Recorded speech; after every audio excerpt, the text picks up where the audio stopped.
Okay, so I didn't know exactly how to structure this. We could just talk kind of like just freely about the whole process, whatever. Sure. So, like, before we started working together, what like got you interested in this?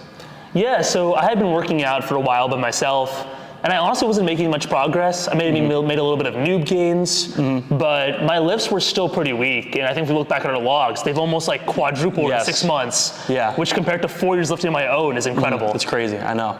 So it's like, you kind of knew where you wanted to go, like, okay, I want to have more muscle on my frame, I want to have less fat on my frame, but there's something where it's like, there's something that's preventing you from getting that point A to point B. Right. And what, do you think it was like structure that kind of prevented you from getting that? I think so, because, you know, I'm a pretty like driven person. Like I can have the discipline to go to the gym. Yeah. But there was something missing in my workout and diet plan that prevented me from getting where I wanted to go. And for people that don't know, could you tell everybody like what you do?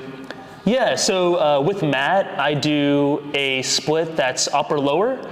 So we work out together twice a week. We do an upper and a lower, and then I do an independent upper and a lower, which I film and send over to him, which he reviews as well. So I'll review it on the text. So we'll do like half together, and the other half we'll try to continue our lifts, but just making progress while we're not together. Yeah, and he's also on top of my diet as well, which I track, as well as all my workouts. So he's been an incredible mentor. I mean, just having him at the gym or knowing he's watched my workouts makes me put that much more effort in my workout and makes me do it the right way. And that's something we were talking about too, like the discipline versus motivation thing. Yeah. Like being motivated really doesn't mean shit. It's really about being disciplined and actually treating it almost like your hygiene, where it's like, this is something I have to do and this is something I have to follow. And that, like, I feel like when we're there together, you follow everything down to the letter. And like the experience of getting stronger too, what has that been like? Like actually seeing your lifts go up over time? Oh, it's been incredible. I mean, I'm lifting more weight than I could ever imagine. I think on some of the lifts we're hitting like 300 plus pounds. On chest presses, like for people that don't know, a lot of hoist machines, like I'm watching him, you know, level the pin up to where he just keeps dropping the pin, and those kinds of progressions so many people don't, I guess, think to make, because like we talk about this all the time, is we see it in the gym when we're in the gym together. There are a lot of people who, they go into the gym and they just do things aimlessly and arbitrarily. Like I did 10 sets of burpees at 10 reps for 10 seconds each, and it's like, why'd you do that for 10 seconds? And it's like, oh, I don't know, it felt right. You know, so explain to people who might be doing things arbitrarily, like why do we not want to do things that are completely arbitrary? Yeah, so I think what a lot of people do is they chase good feelings. Yes. And it's easy to go into the gym and think you worked hard, like do a ton of sets of something and think you feel good because, oh, I'm super exhausted, or I'm super sore the next day.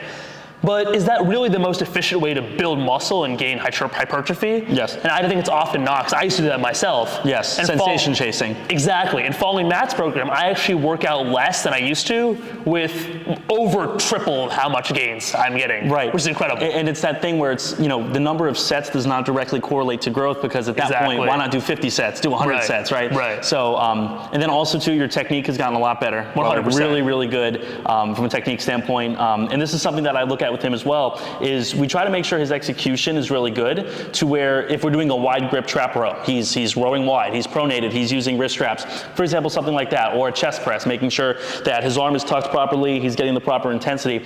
But there's a sweet spot between that and I think being so neurotic about your form to where you have no intensity. Right. And that's a common thing too, where I'll watch him do something and I'm like, just gun it, just go for it sometimes. Yeah. Because that just gunning it sometimes is what you need to push things, you know, to the next level. And I've told Matt this too, where there are certain lifts where if he wasn't there, I wouldn't have even realized that I could do that much weight. Right. And he's like, I think you got more. I was like, really? And then I do it and I have it. And if I was training by myself, just being like, oh, maybe I should go up now, maybe I should go up then, I probably wouldn't have gone up for another 6 weeks. Right. Yeah. It's having someone next to you to like look at you and say, okay, hey, I think you have one more. But then also the restraints to be like, hey, that last rep was really a grinder. 100%. You know, if you're pushing and it's really slow, hey, that last rep is a grinder. You let me keep one in the tank to have a little bit more gas. Yeah. So it's kind of that trade-off point where, you know, you keep one more in the tank, you keep two in the tank sometimes, just to spare yourself a little bit of that like excessive fatigue. Right. You know? But it doesn't even matter the split. Like we're doing upper lower now, but I have some clients that do like a push pull legs variation. I have some people that do like a chest and delts, back and abs, legs, arm rest variation. So a whole different, you know, set of variations on the split. But I appreciate it, bro. Thank you, man.